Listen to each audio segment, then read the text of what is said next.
하나님 말씀은 사도행전 16장 1절에서 15절까지의 말씀입니다. 신약성경 215페이지에 있습니다. 사도행전 16장 1절에서 15절까지의 말씀인데요, 우리 함께 이 시간에 1절부터 5절까지만 읽도록 하겠습니다. 사도행전 16장 1절에서 5절까지만 읽겠습니다. 제가 먼저 1절 읽겠습니다. 바울이 더베와 루스드라에도 이르매 거기 디모데라 하는 제자가 있으니 그 어머니는 믿는 유대 여자요 아버지는 헬라인이라.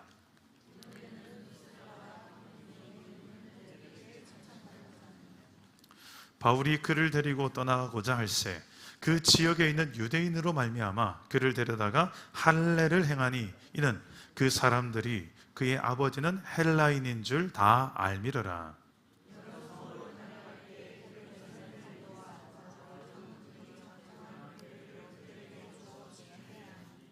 함께 읽겠습니다. 이에 여러 교회가 믿음이 더욱 굳건해지고 수가 날마다 늘어가니라. 아멘. 할렐루야.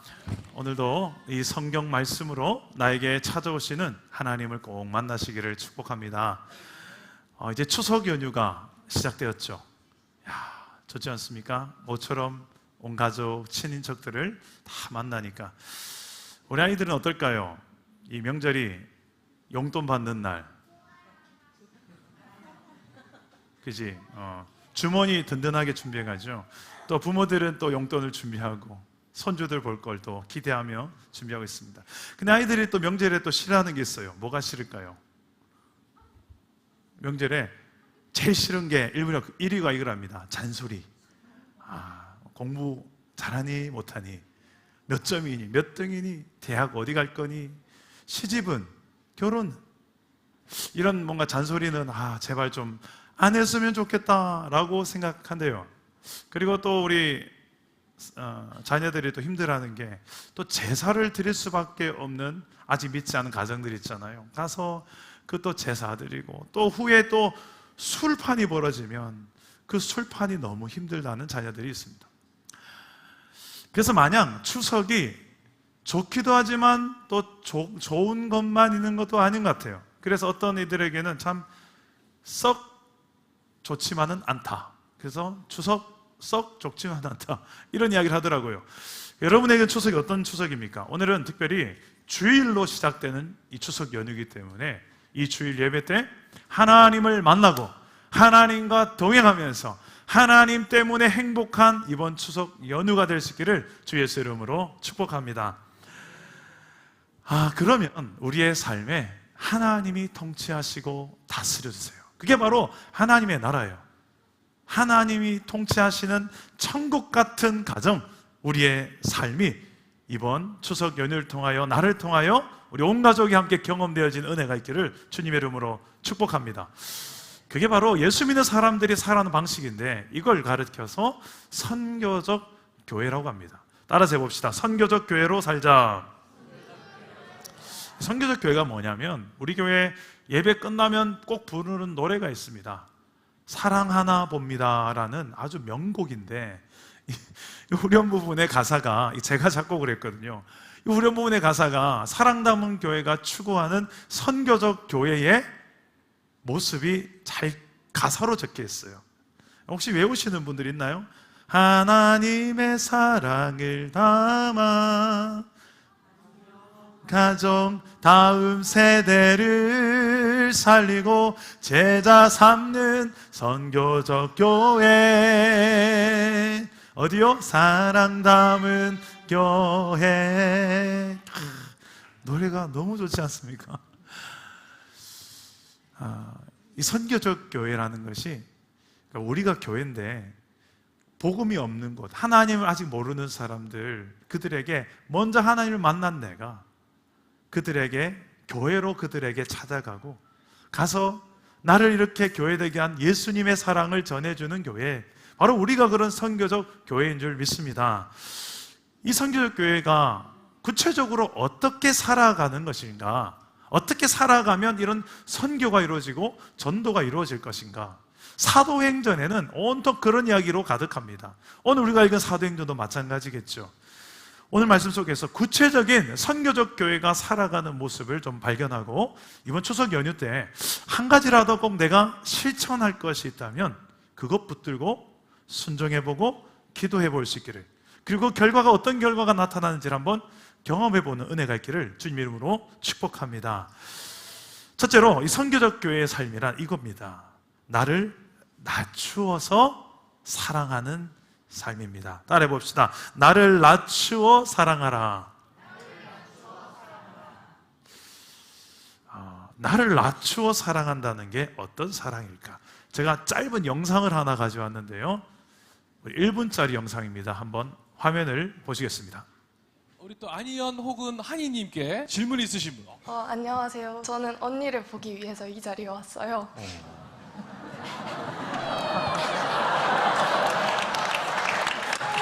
언니가 EXID로 활동할 때 에버랜드에서 언니한테 따로 불려가서 사인을 받은 꼬마가 저예요. 그때 그 옆에서 예쁜 언니를 구경하다가 매니저분이 말리시는데도 저기 꼬마만 사인해주면 안 돼요? 해서 사인을 직접 해주셨던 기억이 나요. 그리고 사인도 사실 지금 가지고 왔어요.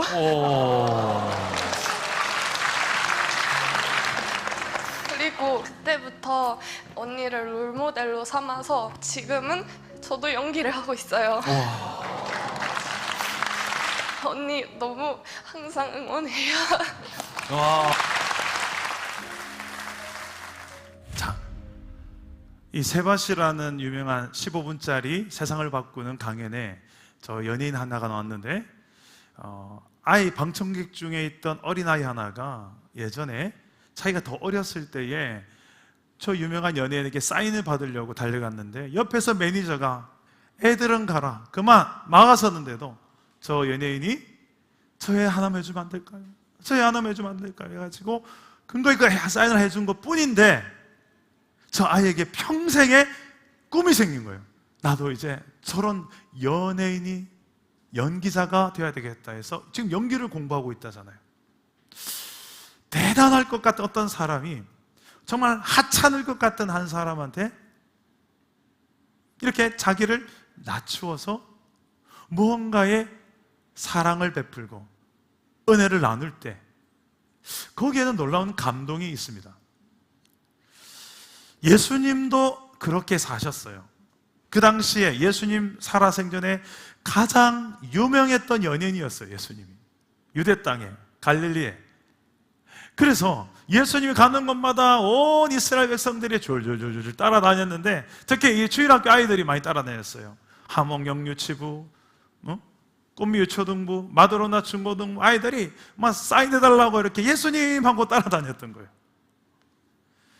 그때 예수님 옆에서 예수님의 보디가드 역할을 했던 제자들이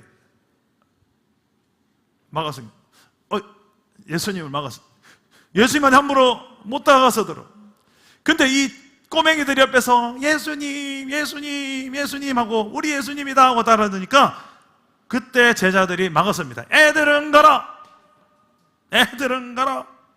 그러니까 아이들 중에 한 아이, 하민이란 아이가 이렇게 짜증을 냅니다. 아니, 웃어주셔야 되는데.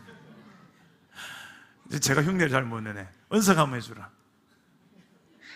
그렇지. 하민이가 이렇게 짜증을 냅니다. 아니, 왜 나는 안 되냐고요? 그러니까 예수님께서 뭐라고 합니까?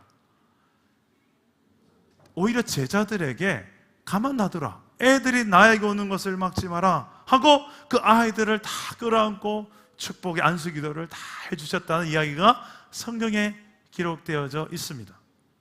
뿐만 아니라 이 많은 성경에 기록된 내용 중에 하나님께서 자기를 낮추셔서 인간을 사랑하신 이야기들로 성경은 가득 채워져 있습니다. 한마디로 성경에 기록된 하나님의 사랑은 자신을 낮추어서 하는 사랑입니다.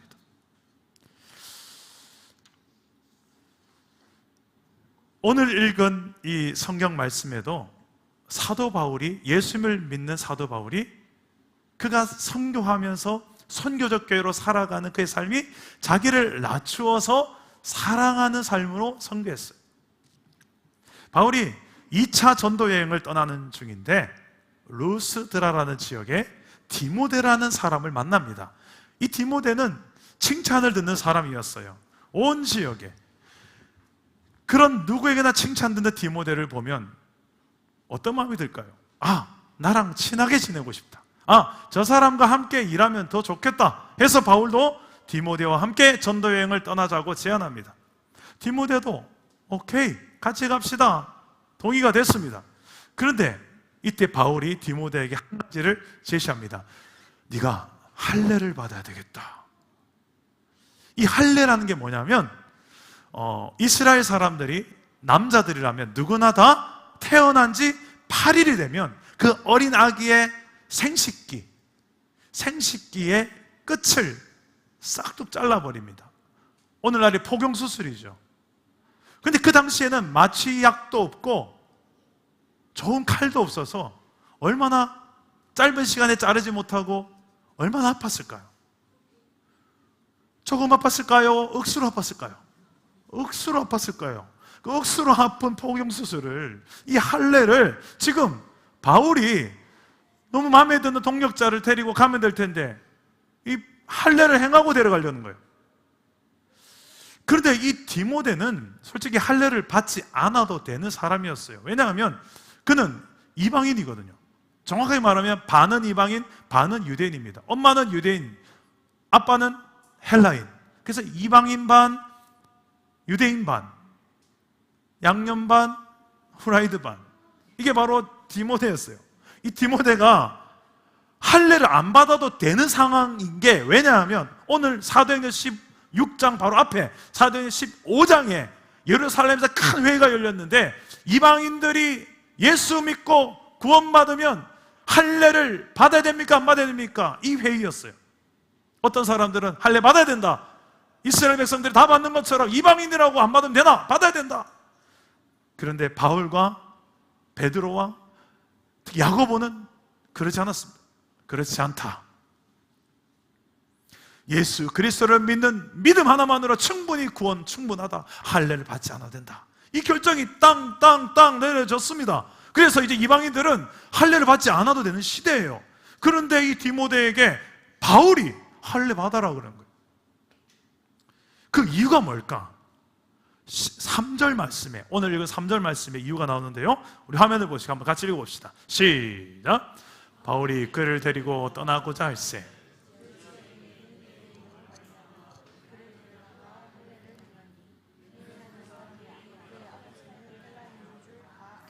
자, 무엇 때문에 이 아픈 할례를 굳이 이 디모데에게 시켜가지고 데려가려 할까요?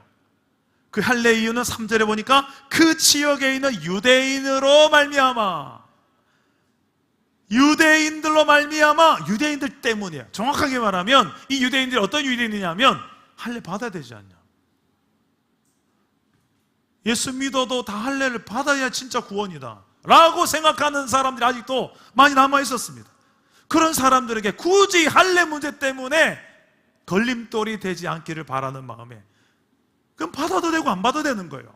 예수 믿기 때문에, 예수 믿는 것으로 구원받지, 할례를 받았느냐 안 받았느냐 이 문제 때문에 구원받고 구원받지 못하는 게 아니기 때문에, 그래서 그런데도 할례를 받게 했던 이유는 이 유대인들도 사랑하고 유대인들도 얻고자 함이었습니다.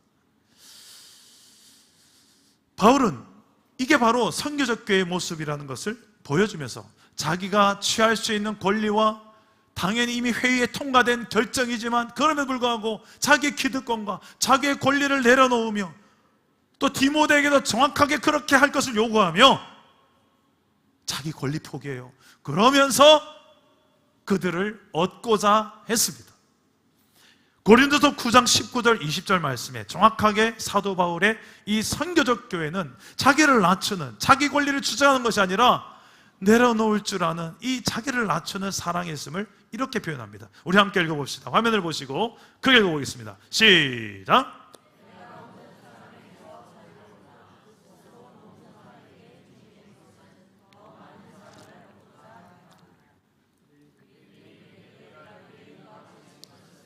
유대인들을 얻고자 함이요 율법 아래에 있는 자들에게는 내가 율법 아래에 있지 아니하나 율법 아래에 있는 자 같이 된 것은 율법 아래에 있는 자들을 얻고자 함이요. 자, 이게 무슨 말이에요? 나는 자유할 수 있는, 난 종이 아니라 자유할 수 있지만 스스로 종이 되는 이유, 더 많은 사람을 얻고자 그 사람들 사랑해서 종이 되는 것이다. 할례로부터도 난 자유롭다. 그러나 할례를 행하는 이유, 꼭 할례를 행해야만 되는 그 사람들, 유대인들을 얻고자 하는 것이다 라는 거예요. 이게 바로 자기를 낮추는 거예요. 제 목에 핏대를 세워가며 기어이 이거 내 뜻이 관철돼야 되고, 그래야 내 자존심이 안 상하고. 그런 때가 있잖아요. 근데 여러분, 꼭 그건 그래야만 되는 것도 있지만 그러지 않아도 될 때가 참 많습니다. 여러분, 중국집 가면 꼭 짜장면만 먹어야 됩니까? 짬뽕 먹어도 됩니까? 그렇죠. 짬뽕 먹어도 돼요. 탕수육 먹어도 돼요. 근데 짜장면만 먹어야 된다 이러면, 고집 피우면 짜증이 날까요, 안 날까요? 짜증이 나죠. 그럴 때 한 번씩 이건 이래도 되고 저래도 되는데 굳이 이래야만 될 것 같은 내 고집 피울 때 참 어리석죠. 그럴 때 한번 나를 좀 숙이고, 이건 이래야만 되는 게 아니라 이래도 되고 저래야 되는 문제라면 얼마든지 내가 당신의 뜻을 따라줄게요. 자기의 뜻을 좀 수그릴 줄 알고, 자기의 자존심도 조금 수그릴 줄 알고, 무엇 때문에? 그 사람을 사랑하기 때문에, 그리고 그 사람을 얻고자, 그 사람을 예수 믿게 하고자, 그 사람을 하나님을 좀 소개하고자, 내가 먼저 만난 하나님이 이런 하나님이었어요 라고. 바울이 누구한테서 이런 걸 배웠을까요? 자기를 낮춘 사람, 바로 예수님이에요. 빌립보서 2장 5절에서 8절 말씀, 예수님도 아주 통일한 모습을 보이셨는데, 우리 한번 바울이 소개하는, 바울이 만난 예수님이 이런 예수님이었습니다. 한번 같이 읽어봅시다. 큰 목소리로 시작. 너희 안에 이 마음을 품으라. 그는 근본 하나님의 본체시나 하나님과 동등됨을 취할 것으로 여기지 아니하시고 오히려 자기를 비워 종의 형체를 가지사 같이 되셨고, 사람의 모양으로 나타나사 자기를 낮추시고 죽기까지 복종하셨으니 곧 십자가에 죽으심이라. 아멘. 여러분, 이게 뭐냐면, 앞을 보세요. 이게 복음이에요. 따라합시다. 복음은 하나님께서 저와 여러분을 살리기 위해서, 죄로 인하여서 심판당하고 영원한 죽음으로 끝날 우리의 인생을 살리기 위해서, 심판에 이르지 않기 위해서 하나님께서 하나밖에 없는 아들을 이 땅에 내려보내셔서 십자가에 죽게 한 내용입니다. 이게 복음이에요. 그 예수를 믿기만 하면 우리는 죄인이지만 예수님 때문에 우리는 더 이상 죄 때문에 심판받지 않게 하시려는 하나님의 사랑의 행동이에요. 그게 바울이 고백할 때는 이렇게 방금 읽었던 내용처럼 예수님은 원래 하나님과 동등된 분이셨다. 그런데 그 영광스러운 자리에 있지 않고 이 가장 낮은 곳에 종의 모양으로, 인간의 모양으로, 죄꾸러미인 세상으로 인간의 몸을 입고 내려오셨다. 그리고 사람과 똑같은 모양으로 오셔서 자기를 낮추시고 죽기까지 복종하시니 그게 곧 십자가다. 여러분, 우린 예수님께서 낮추신 얘기를 너무 쉽게 생각하는데 우리 입장으로 생각하면 딱 이런 거예요. 여러분, 지렁이 사랑하는 사람 있으세요? 지렁이? 길거리 가다 지렁이 나타났어요. 아우 사랑스러워, 이런 분 있으세요? 어우 징그러워, 어우 피하죠. 그런데 내가 만약에 지렁이가 된다 생각해보세요. 기분 좋을 사람 있습니까? 다혜야, 저 이쁜 다혜가 지렁이가 된다 생각해보세요. 여러분이 지렁이가 된다 생각해보면 상당히 불쾌하고 기분 좋은 일이 아닙니다.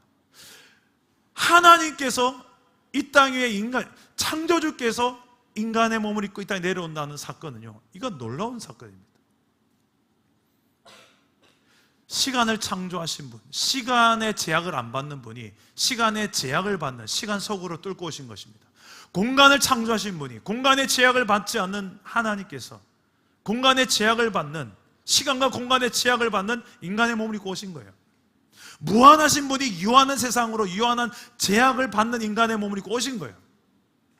그것도 고난받으려고, 고통당하려고, 죽으려고, 모욕당하려고, 침뱉음 당하려고, 뺨맞음 당하려고, 머리에 가시면류관 쓰시려고, 옆구리에 참 찌르려고, 신이, 창조주가 피조물을 대신해서 죽기 위해서 이렇게 자기를 낮추신 행위, 이게 복음이라는 거예요. 이 복음을 바울은 입술로만 전한 것이 아니라 이 복음의 내용이 뭐예요? 하나님이 자기를 낮추셔서 사랑하신 내용이니까 바울도 이 복음을 입술로만 전하는 것이 아니라 자기의 삶으로 자기를 낮추어서 복음을 전하는 거예요. 복음은 낮추어서 전하는 겁니다. 왜? 복음의 내용이 하나님이 자기를 낮추어서 우리를 사랑하셨다는 내용이기 때문에 그래요. 그런데 오늘날의 우리 교회의 모습은 믿지 않은 주변의 친인척들 가운데 우리의 모습이 정말 나 자신을 잘 낮추어서 섬김의 자세로 겸손의 마음으로 나아가는지, 저분을 나보다 낮게 여기는 마음으로 다가가며 존중하며 존경하며 사랑하며 대하는지, 아니면 복음도 모르는 것이, 하나님도 모르는 것이 하는 자세로, 이 자세로 나아가는 건지. 예수님은 우리에게 오셔서 그렇게 하지 않으셨습니다. 오히려 죄인과 세리와 왕따와 세상에서 다 소외받는 사람들과 친구가 되셨고 함께 밥 먹고, 이게 예수님이었어요. 성경을 자세히 보세요.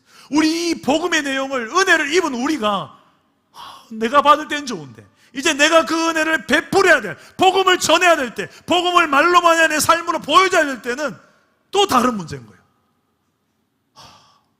받을 땐 좋은데 행하려고 하니까 엄두가 안 나는 거예요. 이게 복음의 부담감입니다. 그런데 그렇게 자기를 낮추며 사랑할 때에야 비로소 복음은 복음의 진가를 드러냅니다. 입술로만 입 바른 소리처럼 복음을 전하는 복음이 아니라, 저 사람 어떻게 저럴 수 있지? 저 사람이 진짜 예수님의 사랑을 경험하지 않고서는 난 죽었다 깨도 저러지 못할 것 같은데. 이걸 내 삶으로 입증해 보이는 사람들이 바로 예수 믿는 사람들이에요. 이번 명절에 여러분의 삶 속에 그런 자기를 낮추어서 사랑하고 자기를 낮추어서 보여줘야 될 사랑, 복음이 무엇일지 잘 생각해보고 행동으로 옮기시기를 주 예수 이름으로 축복합니다. 또 한 가지는 이것입니다. 문제가 있는 게, 자기를 낮추다 보니까 그런 죄로 살아가고 연약함으로 살아 그 가운데 들어가니까 나도 똑같이 오염되고, 나도 똑같이 욕하고 폭행하고, 이렇게 나도 똑같이 그들과 죄 짓는 쪽으로 가도 된다는 말인가? 낮춘다는 개념이 그들과 똑같이 그 낮은 곳에서 죄 범벅이 되라, 그 말이 아니고요. 오히려 반대입니다. 그들과 같이 낮추되 그 가운데서 거룩하게 하나님 나라 백성답게 살아가라는 뜻입니다. 따라서 해봅시다. 거룩하라. 오늘 말씀 4절 말씀만 한번 읽어보겠습니다. 4절입니다. 함께 읽겠습니다. 시작. 여러 성으로 다녀갈 때에 예루살렘에 있는 사도와 장로들이 작정한 규례를 그들에게 주어 지키게 하니, 이 거룩이란 단어는 두 가지 의미가 있어요. 그게 하나는 신분상의 거룩, 하나는 생활상의 거룩. 제가 자주 이야기하죠. 신분상의 거룩은 예수를 믿음으로 우리에게 주어지면 바뀌지가 않습니다.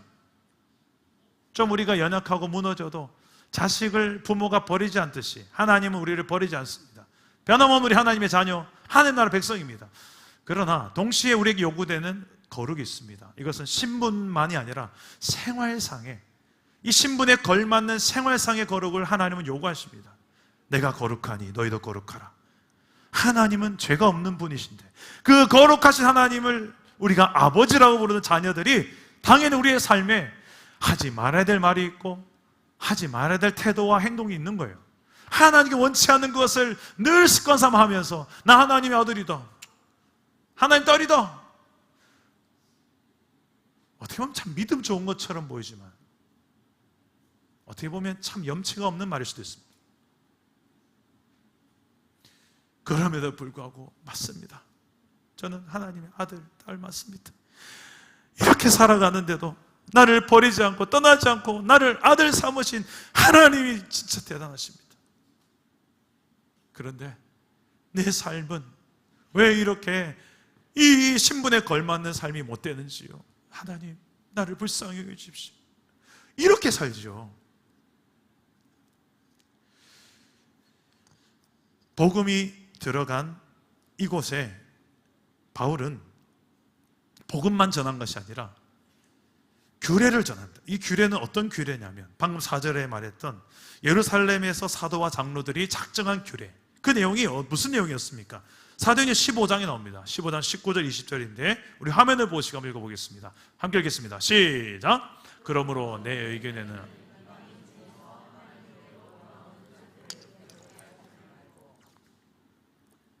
다만 우상의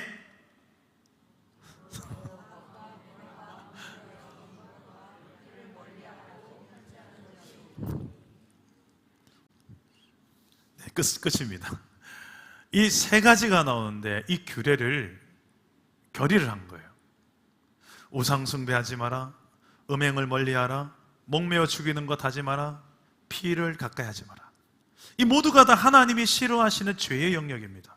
죄를 멀리하라는 뜻이죠. 예수님처럼 죄인들과 친구는 되으셨지만 죄는 짓지 않으셨던, 죄는 미워하셨던 예수님.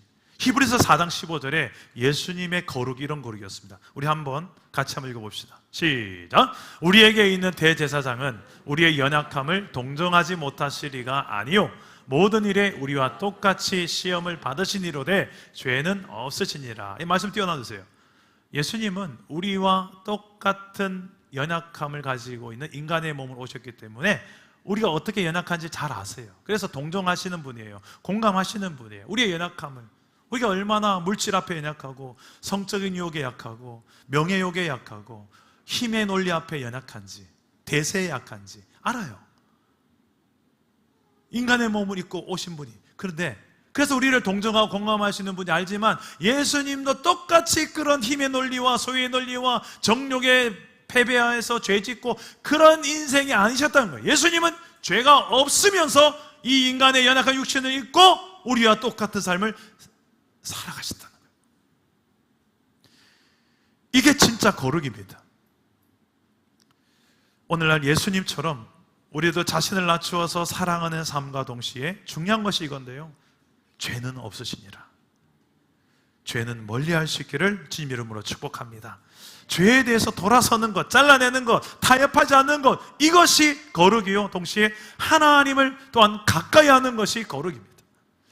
이게 보세요, 나를 낮추는 것, 낮추면서도 그 죄인들과 함께, 연약한 자들과 함께 그들을 사랑하며 무시하지 않고, 그러면서도 나는 거기 오염되지 않고 죄짓지 않고, 이게 쉬울까요?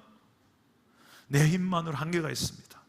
그래서 가장 중요한 마지막이 바로 성령의 충만함을 받는 것입니다. 다 같이 따라해 봅시다. 성령 충만하라. 오늘 말씀의 마지막 부분인데 6절에서 15절까지 내용에 보면 바울은 자신의 힘으로 선교하지 않았습니다. 자신의 계획으로만 선교하지 않았습니다. 성령을 따라 순종하며 성령의 힘으로 선교했습니다. 이 바울의 전도 계획은 아시아였어요. 다음 코스가. 근데 성령이 가지 말라는 거예요. 6절에 보니까. 그래서 바울은 가면 안 되겠구나 해서 비두니아 지역 쪽으로 돌아도 갑니다. 근데 또 7절에 보니까 성령이 또 거기도 가지 말아요. 그래서 이제는 또 돌아서 드로아 지역까지 가게 되는데, 거기에서 밤에 성령께서 드디어 환상을 보여주시며 인도하십니다. 마게도냐 사람 하나가 나타나서 건너와서 우리를 도와라. 이 환상을 보고 하나님의 사인이다, 가자 해서 바다를 건너서 마게도냐 지역에 가서 복음을 전하는데, 가보니까 중요한 만남이 기다리고 있었어요. 첫 성 빌립보 성에서 루디아라는 자색 옷감 장사, 부유한 사람이었어요. 그 사람, 게다가 하나님을 경외했던 사람, 그러나 아직 복음을 듣지 못했던 그 사람에게 복음을 전하고 그가 이제 장차 빌립보 교회를 세우는데 아주 중요한 역할을 하게 되는 기둥이 됩니다. 이런 동력자를 하나님께서 예비해 놓으신 거예요. 성령을 따라서 순종하며 걸어가면 내 힘과 내 계획과 내 능력이 아니라 성령의 능력과 계획과 방법을 따라 순종하며 살아가는 사람, 바로 성령의 지배를 받는 사람, 성령 충만한 사람, 그의 결말이 하나님께서 예비해 놓으신 루디아를 만나게 하시는 줄 믿으시길 바랍니다. 우리 다 같이 14절과 15절 말씀, 어떤 결과를 하나님께서 예비해 놓으셨는지 함께 읽어봅시다. 시작.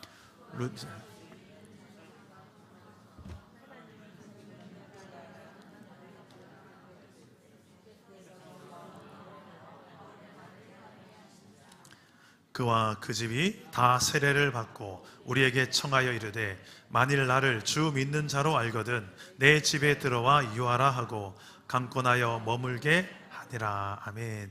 자, 저와 여러분도 이 성령을 따라 순종하는 이 성령 충만한 삶을 살아서 내 인생에도 하나님께서 앞장서셔서 내가 정말 만나야 될 사람 누군지 다 만나게 하시고 내 필요를 하셔서 내 모든 필요를 채워줄 하나님의 계획과 시나리오를 경험하게 되는 복이 저와 여러분에게 일어나기를 주님의 이름으로 축복합니다.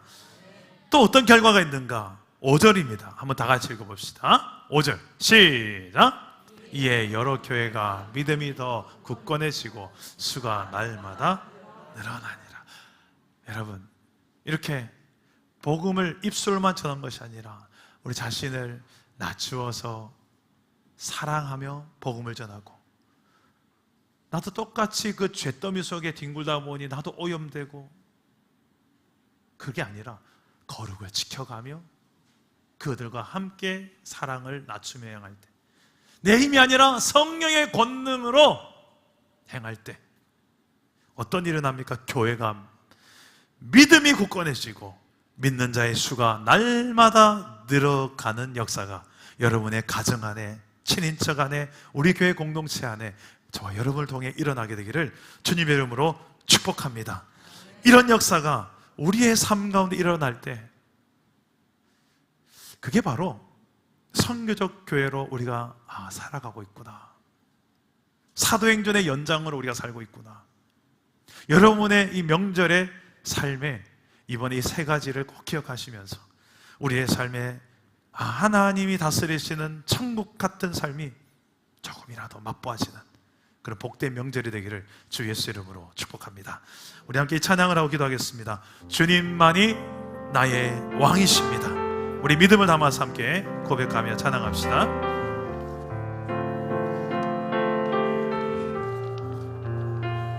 주님만이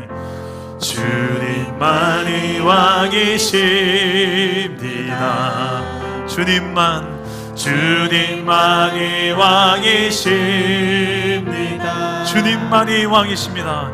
주님만이 왕이십니다. 주님만이 왕이십니다. 내 삶에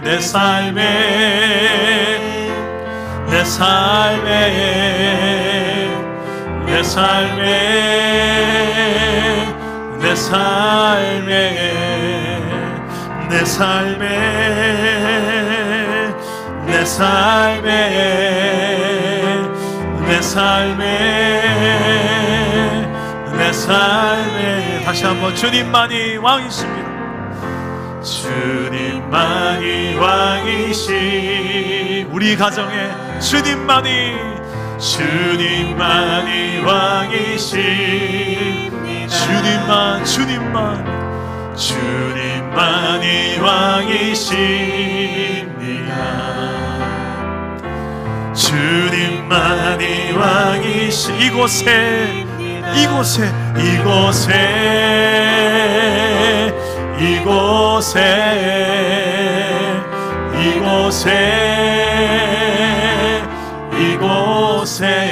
온 땅에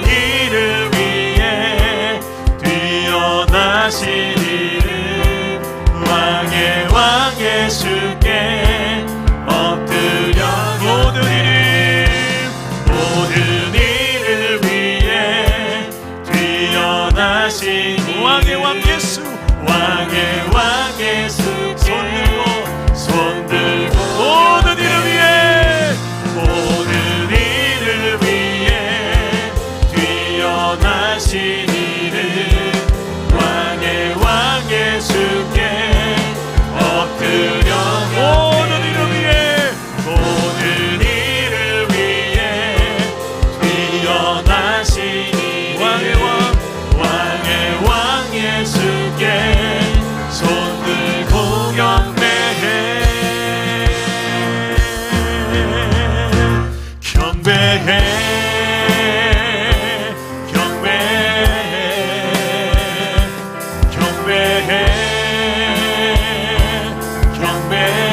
경배요 주님.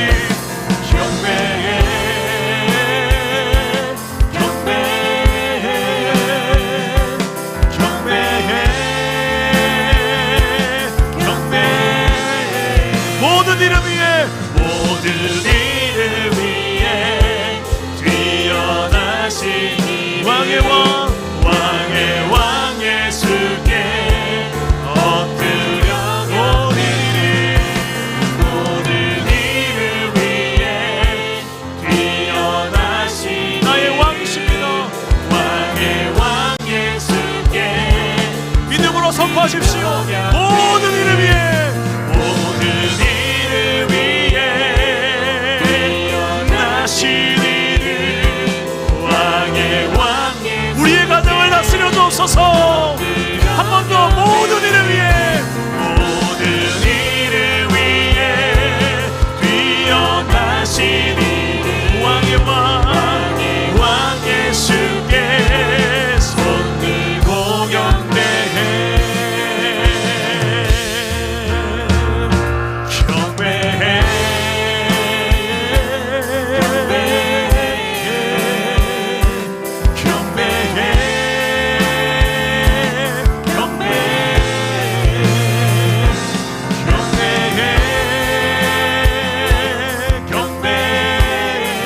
주님 우리의 가정을 다스려 주옵소서.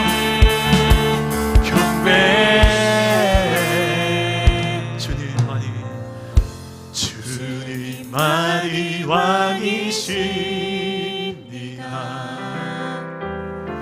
주님만이 왕. 그럼 믿음의 손을 한번 들어보십시오. 우리 가정을 향하여 주님만이